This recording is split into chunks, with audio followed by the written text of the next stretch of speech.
Hello student, ray optics के lecture number 13 में आज हम बात करेंगे प्रिज्म के बारे में। प्रिज्म क्या है एंड उसका प्रिज्म के लिए फार्मूला क्या आने वाला है, इसके बारे में हम लोग आज डिस्कस करेंगे। प्रिज्म क्या है इसके बारे में हम लोग डिस्कस करेंगे। इसका फार्मूला कैसे आता है स्नेल्स के लॉ से, इसके बारे में डिस्कस करेंगे एंड कुछ बेसिक न्यूमेरिकल क्वेश्चन के बारे में इस लेक्चर में डिस्कस होगा। नेक्स्ट लेक्चर में प्रिज्म से रिलेटेड कॉम्पिटिटिव में कैसे कैसे क्वेश्चन आते हैं इसके बारे में बात करेंगे। तो आज का ये लेक्चर काफ़ी बेसिक है, तो कॉपी पेन निकाल लीजिए और एकांत में बैठ जाइए। तो शुरू करते हैं। मेरा नाम है सूरज त्रिपाठी और आज देख रहे हैं सूरज सर चैनल फिजिक्स माइंड। तो स्टार्ट करते हैं। प्रिज्म क्या है? तो प्रिज्म है क्या? तो प्रिज्म एक क्या है, सामान्य पारदर्शी माध्यम होता है, ट्रांसपेरेंट मीडियम है, ठीक है, जो दो या दो से अधिक पृष्ठों से घिरा होता है। उन पृष्ठों को हम बोलते हैं अपवर्तक पृष्ठ, और ये पृष्ठ जिस कोण पर झुके होते हैं उन्हें अपवर्तक कोण कहते हैं। यह पूरी संरचना प्रिज्म कहलाती है। मीन्स सपोज दैट कि ये देखो, प्रिज्म जरूरी नहीं है कि वो ट्रायंगल के तरह ही हो। ये एक सपोज दैट कि एक प्रिज्म का हमने एक स्ट्रक्चर बना लिया, ठीक है। सपोज दैट कि क्या है ये, या एक क्या है, प्रिज्म है, राइट। ये क्या है, एक प्रिज्म है और 3D शेप का फील आने के लिए हमने ऐसे क्रिएट कर दिया है। ये क्या है, ऐसा फील आए कि क्या है, ये प्रिज्म की तरह लग रहा है, ठीक है। तो प्रिज्म एक क्या है, दो या दो से अधिक पृष्ठों से घिरा हुआ क्या है, एक आकृति होता है। और इन पृष्ठों को हम बोलते हैं अपवर्तक पृष्ठ। मीन्स इंग्लिश में बोले तो रिफ्रैक्टिंग सरफेस। और ये जो सरफेस जिस एंगल पर झुके हैं ना, ये जिस एंगल पर झुके हैं उसे बोलते हैं अपवर्तक कोण। और यह पूरी संरचना प्रिज्म कहलाती है। लेकिन यह जरूरी नहीं है कि प्रिज्म त्रिभुजाकार ही। मीन्स सपोज दैट ये ग्लास का स्लैब है, ठीक है, ये एक ग्लास का स्लैब है, ये तो त्रिभुज की तरह नहीं है ना, लेकिन ये प्रिज्म की तरह फॉलो कब कर सकता है, जब लाइट रेज यहाँ से निकलेगा और यहाँ से रिफ्रैक्ट हो जाएगा, ठीक है। तो ये इसके सामने वाला जो एंगल होगा ना, वो होगा angle of prism. Suppose that कि अगर मान लीजिए ये कोई संरचनाएं हैं और लाइट रेज यहाँ से आया, यहाँ से ये नॉर्मल है, इससे थोड़ा सा डेविएट हो जाएगा, और यहाँ से ये नॉर्मल है तो थोड़ा ये डेविएट हो जाएगा, यानी कि ये वाला एंगल क्या कहलाएगा, एंगल ऑफ प्रिज्म कहलाएगा। लेकिन ये ट्रायंगल की तरह तो नहीं है संरचनाएं। तो यह जरूरी नहीं है कि जो अगर कांच से घिरा हो और वो त्रिभुजाकार हो तभी प्रिज्म कहलाएगा, ऐसा कोई पॉसिबिलिटी नहीं है। बस दो या दो से अधिक पृष्ठों से घिरा होना चाहिए, ठीक है। और एंगल ऑफ प्रिज्म कौन डिसाइड करेगा, तो वो रेज डिसाइड करेंगे, ठीक है। तो ये होता है प्रिज्म। तो प्रिज्म क्या है, तो प्रिज्म एक समान पारदर्शी माध्यम होता है जो दो या दो से अधिक पृष्ठों से घिरा होता है। इन पृष्ठों को अपवर्तक पृष्ठ कहते हैं, और ये पृष्ठ जिस कोण पर झुके होते हैं उसे अपवर्तक कोण कहते हैं। और यह पूरी संरचना क्या कहलाती है, प्रिज्म कहलाती है। तो इसको हम मिटा दें। आज के टॉपिक बिल्कुल बेसिक है, 10th के पॉइंट ऑफ व्यू से एंड 12th के पॉइंट ऑफ व्यू से दोनों के लिए क्या करते हैं, फॉलो करेगा। प्रिज्म दोनों क्लासेस में है। तो अब हम लोग इसको बात करते हैं। प्रिज्म हो गया, इसके बारे में हम लोगों ने डिस्कस कर दिया। अब हम लोग बात करें कि अगर लाइट, सपोज दैट ये प्रिज्म है, एक ट्रायंगल हम लोग मान लिया प्रिज्म है APN, ठीक है। और लाइट रेज क्या कर रही है, यहाँ से आई, ठीक है, लाइट रेज यहाँ से आ रही है, यहाँ से नॉर्मल है तो ये यहाँ पे इधर से निकलेगा और इधर से यहाँ पे नॉर्मल है। तो अगर लाइट, तो इसके सामने का जो एंगल है ना, तो एंगल ऑफ प्रिज्म क्या हो जाएगा, angle of prism, angle of prism जो होगा एंगल A होगा, ठीक है। सपोज दैट लाइट रेज अगर सपोज यहाँ से चले, सोचो अगर लाइट रेज यहाँ से मिटा दें, अगर यहाँ से चले तो यहाँ से डेविएट होता हुआ इधर से निकल जाएगा। तो इसके सामने वाला एंगल क्या हो गया, angle of C is the prism angle, ठीक है। अगर लाइट रेज यहाँ से चले और यहाँ से डेविएट होता हुआ निकल जाए तो एंगल ऑफ प्रिज्म जो होगा वो B हो जाएगा। तो उसके सामने वाला जो एंगल है वो एंगल ऑफ प्रिज्म होगा, ठीक है। जरूरी है कि हर केस में A होना चाहिए। ये हमको बेसिक था। अगर हम जैसा कि संरचनाएं देखें, अगर हम ऐसे कुछ बात करें ये ग्लास का ऐसे लगा है, लाइट रेज अगर ऐसे आई ऐसे निकला तो एंगल ऑफ प्रिज्म ये वाला हो जाएगा। ठीक है, तो क्या है, दो या दो से अधिक पृष्ठों पे घिरा होना चाहिए, ये कंडीशन है प्रिज्म होने का। ये जरूरी नहीं है कि वो ट्रायंगल होगा तभी होने वाला है। चलिए हम लोग बात कर रहे हैं कि अगर एक प्रिज्म पर अगर व्हाइट लाइट अगर इंसिडेंट कराई जाए तो क्या होने वाला है, तो उसका स्कैटरिंग होगा और वे 7 रंगों में क्या हो जाएंगे, विभक्त हो जाएंगे, स्कैटर्ड हो जाएंगे। चलिए अगर एक प्रिज्म है, सपोज दैट ये प्रिज्म हमने बनाया और ए बी सी हमने एंगल ऑफ प्रिज्म समझ लिया, कैसे हम लोग तय करेंगे। अब हम लोग सपोज दैट यहाँ से एक प्रिज्म है और एक वाइट लाइट को हम लोग इंसिडेंट करा रहे हैं। ये क्या है, white light. White light incident होगी तो ये 7 रंगों में क्या हो जाएगा, ब्रेक कर जाएगा, टूट जाएगा, विभक्त हो जाएगा। ठीक है, 1 2 3 4 5 6 एक और आ जाएगा। ठीक है, और यहाँ से ये 7 रेज निकल जाएंगे, ये 7 रेज निकल। ठीक है, ये 7 रेज निकले तो इनको नाम दिया गया है, जिसको हम याद करने के लिए बिग्योर, BIBGYOR, बिग्योर। ठीक है, ये क्या करेंगे, एक पर्दे पर बनेंगे तो बिग्योर, इसका ये नाम रहा था BIBGYOR, बिग्योर। V का मतलब होता है वियोलेट, I का मतलब होता है इंडिगो, B का मतलब होगा ब्लू, और G for green, L for नारंगी, L फॉर पीला, और O फॉर ऑरेंज फॉर नारंगी, एंड R फॉर रेड। ठीक है, तो ये इसका क्या है, 7 रंग नाम याद रखने के लिए है, तो आप बिग्योर आप क्या करेंगे, देख लेंगे। ठीक है, तो अब सबसे ज्यादा वेवलेंथ होता है रेड वाले का, 70-100 से लेकर के एंगस्ट्रॉम से लेकर के 7800 एंगस्ट्रॉम तक होता है। सबसे मिनिमम होता है 4000 एंगस्ट्रॉम से लेकर के 4300 एंगस्ट्रॉम तक, इसका होता है बैगनी वाले का, वियोलेट। ठीक है, बैगनी वाले का, और सबसे ज्यादा डेविएशन होगा बैगनी वाले का, वो सबसे ज्यादा लाइट को बिखेरता है। और रेड वाला क्या करता है, बहुत ही कम बिखेरेगा।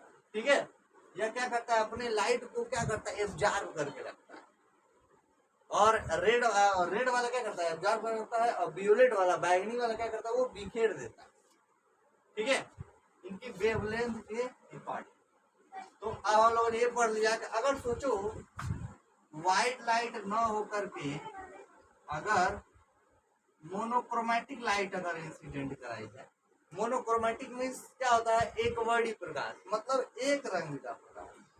अगर मान लीजिए ये क्या है, मोनोक्रोमेटिक, मोनोक्रोमेटिक लाइट मीन्स एक वर्णी प्रकाश। अगर एक वर्णी प्रकाश इससे इंसिडेंट कराएंगे, एक वर्णी प्रकाश ही बाहर आएगा। ठीक है, मोनोक्रोमेटिक लाइट। अब मोनोक्रोमेटिक लाइट का एक एग्जांपल क्या होगा, सोडियम लैंप। ठीक है, sodium lamp is the example of monochromatic light. ठीक है, तो एक रंग का प्रकाश अगर इंसिडेंट होगा तो एक ही रंग बाहर निकलेगा, अगर व्हाइट लाइट इंसिडेंट होगा तो 7 कलर में क्या हो जाएंगे, टूट जाएंगे। ठीक है, तो ये प्रिज्म का बेसिक सा कोई कॉन्सेप्ट है, आप नोट कर लीजिए, फिगर बना लीजिए। अभी हम लोग और डिस्कस करने वाले हैं। सोचो अगर यहीं पे हम लोग एक डिस्कस करें, उसको मैं मिटा देता हूँ। चले इसको हम लोग यहाँ से एक बात देखें कि अगर ये 7 रंग में टूटा है और इसी के सामने हम एक क्या कर दे, एक और प्रिज्म रख दे, लेकिन क्या करें, ये प्रिज्म क्या होगा, एक इससे उल्टा होगा। ठीक है, ये प्रिज्म क्या होगा, उल्टा होगा, जिसको हम PQR का नाम दे रहे हैं। तो ये जो लाइट रेज आएंगी ना, यहाँ पे इंसिडेंट होगा। ठीक है, यहाँ पे इंसिडेंट हो रहा है और ये लाइट रेज एक पॉइंट पे जाके मिलेगा। ठीक है, एक पॉइंट पे आकर के मिलेगा और वापस व्हाइट लाइट में क्या होता है, बदल जाता है। ठीक है, तो ये एक्चुअल में न्यूटन का एक्सपेरिमेंट था ये वाला। तो अगर एक प्रिज्म है, ठीक है, वो 7 रंगों में विभक्त हुआ, व्हाइट लाइट को क्या कर दिया, स्कैटर्ड कर दिया, और उसी के सामने एक उल्टा प्रिज्म रख देंगे तो वापस से एक रंग में क्या हो जाएगा, विभक्त हो जाएगा, वापस व्हाइट लाइट बन जाएगा। ये प्रिज्म का एक और क्या है, ठीक है। तो अब हम लोग इसको भी मिटा देते हैं। अब हम पढ़ेंगे प्रिज्म के लिए अपवर्तन का सूत्र, ठीक है। प्रिज्म फार्मूला क्या होता है उसको हम लोग क्या करते हैं, हम निकालते हैं। तो हम इसको मिटाते हैं, ये बेसिक सा था ये सब चीजें। नोट्स चाहिए तो आप लोग को डिस्क्रिप्शन में जाइए, टेलीग्राम का ग्रुप है उसमें जाके ज्वाइन हो जाइए, आपको नोट्स वहाँ प्रोवाइड हो जाएगा, ठीक है। आपको मैसेज करना पड़ेगा कि आप जिस भी मीडियम से हैं, हिंदी मीडियम से हैं, इंग्लिश मीडियम से हैं, सीबीएसई बोर्ड से, आईसीएसई बोर्ड से हैं, आप वहाँ पे आप बताएंगे कि सर मैं इस बोर्ड से बिलोंग करता हूँ, अब हमको नोट्स चाहिए, तो आपको उसी लेवल का नोट्स वहाँ पे प्रोवाइड करा दिया जाएगा, ठीक है। कॉन्सेप्ट तो वही होगा चाहे कोई भी बोर्ड हो। अब हम लोग बात करते हैं, हेडिंग डाल लीजिए प्रिज्म फार्मूला, ठीक है। यहाँ पे हेडिंग डालिए प्रिज्म फार्मूला। प्रिज्म के लिए क्या फार्मूला आएगा रिफ्रैक्टिंग सरफेस के लिए, उसके बारे में हम लोग डिस्कस करेंगे आज। तो हम लोग क्या एक प्रिज्म बनाते हैं, यहाँ पे ये मान लीजिए प्रिज्म है, यहाँ पे मैं इसका नाम दे दे रहा हूँ, ठीक है। अब यहाँ से देखिए, अब हम लोग एक मोनोक्रोमेटिक लाइट इंसिडेंट कराएंगे, तो हमको पता है मोनोक्रोमेटिक लाइट आएगा तो मोनोक्रोमेटिक ही बाहर आएगा, यहाँ से एक इंसिडेंट हुआ और यहाँ से बाहर, ठीक है। सोचिए अगर ये सरफेस ना रहा होता तो ये लाइट कुछ ऐसे निकल जाती, ठीक है, ये ना रहा होता तो इसको ऐसे निकल जाती। यहाँ पर एक पॉइंट्स मिले, यहाँ पर हम एक नॉर्मल इंसिडेंट करा सकते हैं, यहाँ भी एक नॉर्मल इंसिडेंट करा दे, तो यहाँ पर जो मिला है हम इसको P, इसको Q, इसको R, इसको S का नाम दे दे, इसको हम लोग क्या नाम दे दे, यम नाम दे दे रहे हैं, इसको क्या नाम दे दे, यन नाम दे दे रहे हैं, ठीक है। यन यन नहीं नाम दे दे रहे हैं हम इसको इसको मैं यू का नाम दे दूं क्या, ठीक है। अब देखिए ये n1 है, नॉर्मल है, इसीलिए मैं यहाँ पे n2 नहीं डाला यहाँ पे, ठीक है। अब ध्यान से सुनिए, लाइट इंसिडेंट हुआ है और नॉर्मल के बीच में जो एंगल बनता है एंगल ऑफ इंसिडेंट होता है। बोलिए भाई, ध्यान से समझना इस बात को, एंगल ऑफ इंसिडेंट होता है। अब सुनिए, यहाँ से इंसिडेंट हुआ, ये नॉर्मल है, ठीक है, तो इनके बीच में एक एंगल बनेगा, ये वाला R1 होगा, क्लियर, एंगल ऑफ रिफ्रैक्शन। और ये लाइट रेज निकली है नॉर्मल के बीच में, तो ये इमर्जेंट एंगल बनाता है E, निर्गत कोण, ठीक है। और यहाँ पर ये भी एक एंगल बनाएगा, ये हम मान ले रहे हैं R2, ठीक है। और ये एक, अब देखो ये हमको पता है ये एंगल आई है, तो ये टोटल भी एंगल आई ही होना चाहिए, क्यों, किस कोण से, तो शीर्षा विभव कोण से, ठीक है। तो ये वाला एंगल आई है, अगर मान लीजिए ये ऐसे रेज जा रही है, तो ये एंगल अगर एंगल 1 है तो ये भी एंगल 1 ही होगा, ये एंगल 2 है तो ये भी एंगल 2 ही होगा, ठीक है।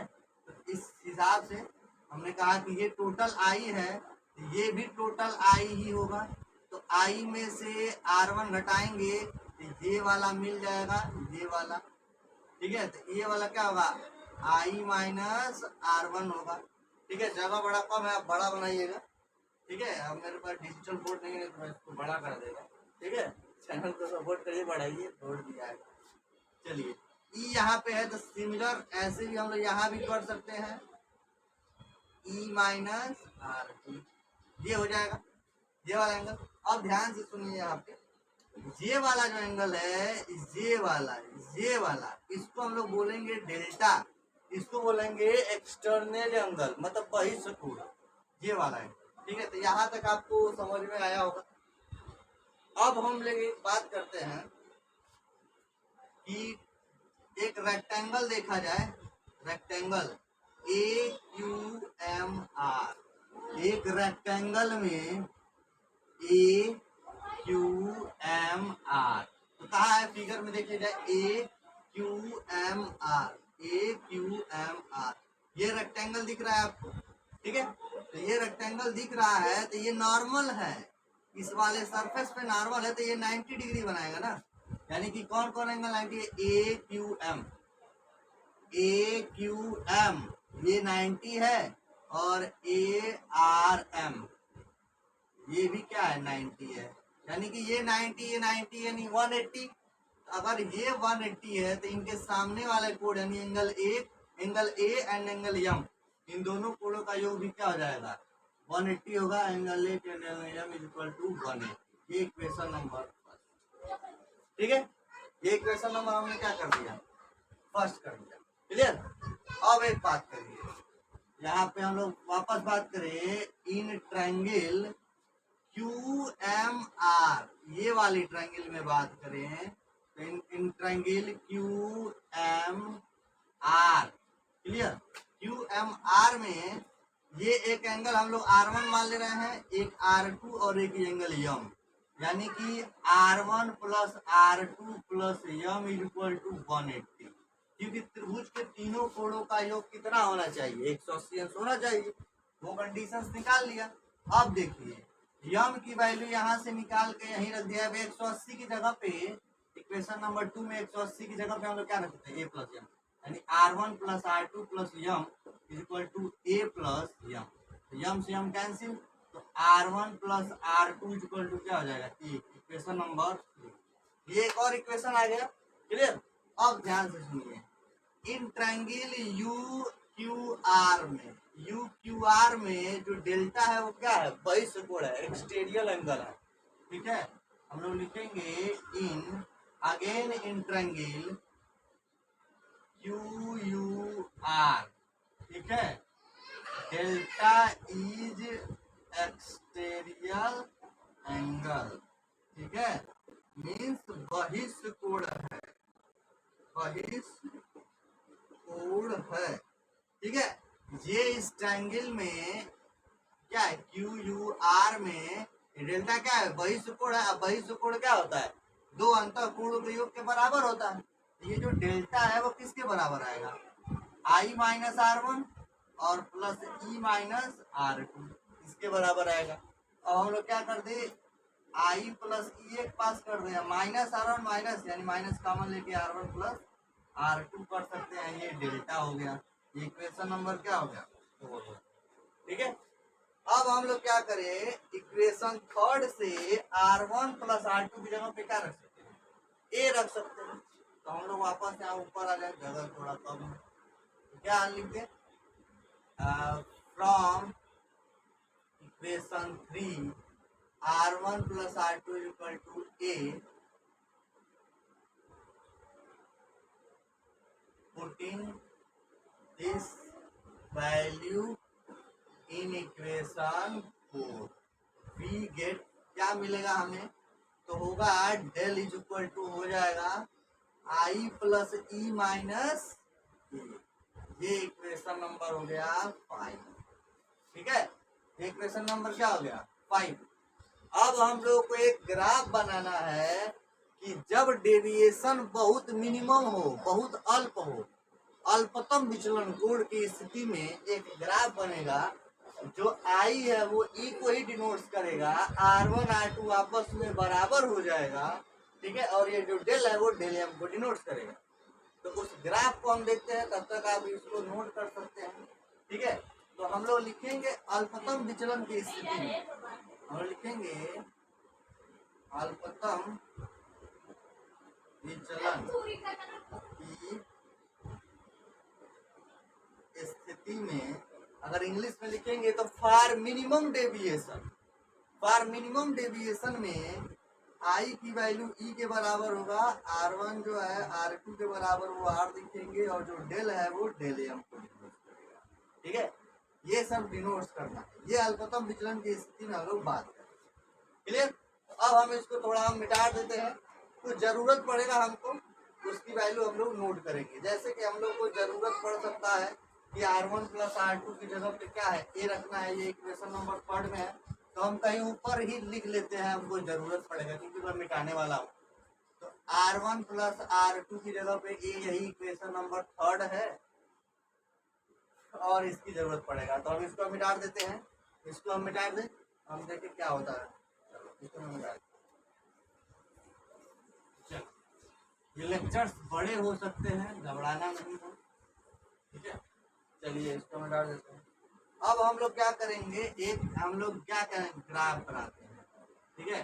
ग्राफ बनाएंगे जो एंगल ऑफ इंसिडेंस और डेल एम के बीच में ग्राफ बनता है, दिस इज द ग्राफ। हम इसको यहीं से स्थितियों में लेंगे, क्लियर। तो हम लोग को यही है अपना अल्पतम विचलन की स्थिति में, फॉर मिनिमम डेविएशन की स्थिति में यही यहाँ पे आता है। तो by Snell's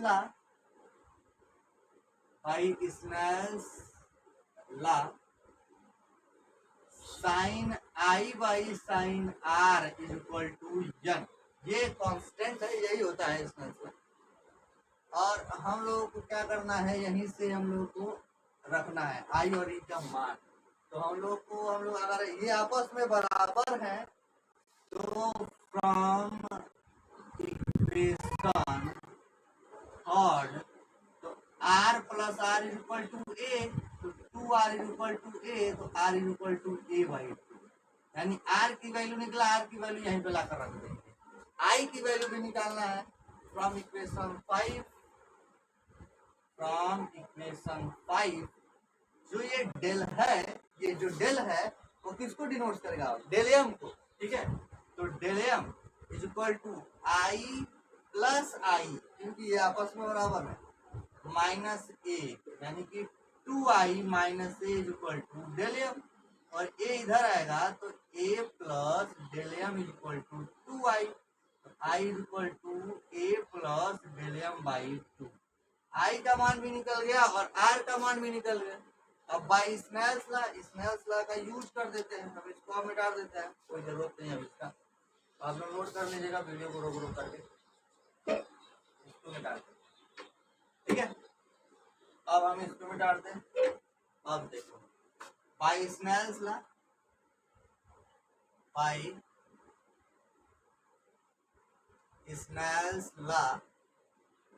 n is equal to sine i by sine r, यही होता है। हम लोग स्टार्टिंग के लेक्चर में जैसा पढ़े हैं स्नेल्स लॉ का। आई की वैल्यू क्या है, n is equal to sine, i की वैल्यू है a plus del m by 2, और साइन आर की वैल्यू क्या है, a बाई, ठीक है। ये वैल्यू हम लोगों ने निकाल लिया, क्लियर। तो अब हम लोगों ने ये पूरा डेरिवेशन करके प्रूव कर दिया, आप लोग अगर अच्छे से नोट बना लीजिएगा। अब हम लोग कुछ देखते हैं कि कुछ न्यूमेरिकल्स प्रॉब्लम के बारे में, बेसिक न्यूमेरिकल्स, तो आप लोग इसको नोट कर लीजिए। ये एक न्यूमेरिकल प्रॉब्लम है, इसके बारे में डिस्कस करते हैं। इसमें कई पॉइंट्स निकालना है। लिखा है refractive index of prism is √2, means ये जो प्रिज्म है जिस कांच से बना होगा उस कांच का जो रिफ्रैक्टिव इंडेक्स है अपवर्तनांक है वो √2, ठीक है। एंड प्रिज्म एंगल जो दे दिया है ये 60 डिग्री, प्रिज्म एंगल जो दिया है वो कितना है, 60 डिग्री है, ठीक है। तो हम लोग को पूछ रहा है find del m, means angle of deviation, अल्पतम विचलन कोण, incident angle, angle of reflection and emergent angle, e, इन सब के बारे में डिस्कस करना है। तो हम लोग को फार्मूला पता है, फार्मूला अभी हम लोगों ने निकाला है, formula n is equal to sine A plus del m by 2, और ये हो जाएगा साइन ए बाई 2, तो ये √2 n की वैल्यू आया, ठीक है। और angle of prism angle A की वैल्यू दिया है 60 डिग्री, यानी कि sine 60 plus del m by 2 और पूरे के बाई 60 बाई 2, क्लियर। तो अब हम लोग इसका मल्टीप्लाई इसमें कर दे तो √2 इंटू साइन, ये 30 बार में कैंसिल हो जाएगा, sine 30 equal to sine 60 plus del m by 2, ये आ गया। अब हम लोगों को पता है साइन 60 का मान कितना होता है और साइन 30 का मान कितना होता है, 1/2 होता है, और ये हो जाएगा sine 60 plus del m by 2।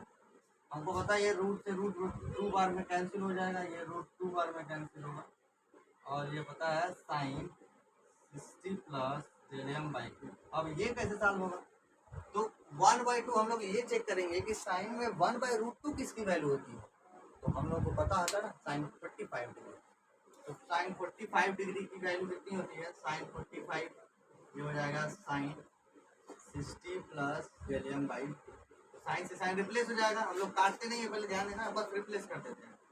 तो 45 is equal to 60 plus del m by, इसका मल्टीप्लाई इसमें जाएगा, तो 90 इक्वल टू 60 प्लस डेलियम, ये इधर आएगा तो 90 माइनस 60 इक्वल टू डेलियम, तो डेलियम इक्वल टू क्या हो जाएगा 40। ये आ गया क्या, ये हम लोग डेलियम की वैल्यू निकाल लेंगे। ठीक है, अब आई कैसे निकलेगा, ये तो हम लोगों ने फर्स्ट पॉइंट निकाल लिया। बी पॉइंट में कैसे निकलेगा, यहाँ पे बी पॉइंट की बात करें तो आई की वैल्यू निकालना है, तो हमको पता है ए प्लस डेलियम बाई 2, यही तो आई होता है। तो ए की वैल्यू निकाले हैं, ये तो पता है 60, डेलियम निकाले हैं 30 और ये बाई 2 यानी कि 90 बाई 2 यानी कि 45 डिग्री पर वो इंसिडेंट हुआ है। और फिर आर की वैल्यू क्या होती है, तो सी पॉइंट में हम लोग कहेंगे आर इक्वल टू क्या होता है, ए बाई 2 होती है ना, तो आर इक्वल टू ए का मतलब 60 बाई 2 यानी कि 30 डिग्री पर वो क्या बनेगा, आर बना देगा। ठीक है, और ई क्या होगा, हम लोग को डी पॉइंट में पता है आई की वैल्यू भी ई होती है, तो जो आई है वही ई है, यानी ई की वैल्यू कितना हो जाएगा 45। तो ये हम लोगों ने 4 पॉइंट इसमें निकाल लिया, ये छोटा सा क्या है न्यूमेरिकल से। ठीक है, अगर इमेजिन किया जाए कि प्रिज्म बहुत पतला, ठीक है, बहुत ही स्मॉल एंगल ऑफ प्रिज्म बहुत कम है, उस केस में क्या ये फार्मूला एप्लीकेबल होगा, तो ये फार्मूला एप्लीकेबल नहीं होगा।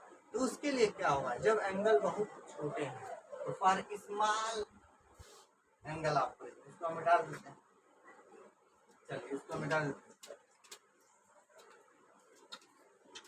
अगर हम लोगों को एक बात है, अगर हमसे ये कह दे कि एंगल्स बहुत छोटे हैं, ठीक है, यहाँ पे एक इम्पॉर्टेंट पॉइंट की बात करें, ये एक IMP पॉइंट के बारे में बात करें कि जो for small angle of prism, for small angle of prism तो n की वैल्यू जो है sign A plus del m by 2 और ये है साइन ए बाई 2। तो इस केस में जो फॉर स्मॉल